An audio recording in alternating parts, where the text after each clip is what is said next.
And that's the thing about repeating cycles. Well, when you finally learn is you continuously doing the same thing and the same thing and the same thing over and over again, right?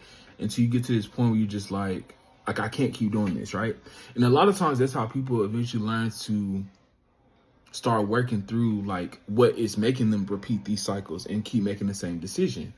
And a lot of times, like, like when you don't want to see it at first because it's like, no, like this, like it's giving me the energy. I'm really hearing like those people that be like, well, this is just me. Like a lot of times they'll never understand that, like, okay, yeah, that's just being you. But what does you being that version of yourself get you every time, right? And if it's not something that's fulfilling, if it's not something that's like good, right?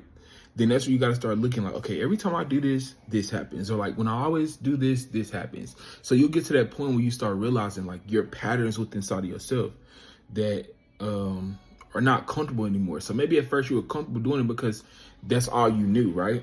But when you start getting challenged to let go of that old behavior or those old patterns, that's when you kind of start seeing yourself repeat the cycles, right? So now you're becoming aware of the same choices that you choose to make every single time.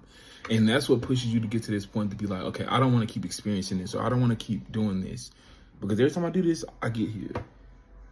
And that's where you start really doing the inner work and looking at every time you make that action or every time you make a certain choice or a certain decision, you start seeing what does that outcome lead to.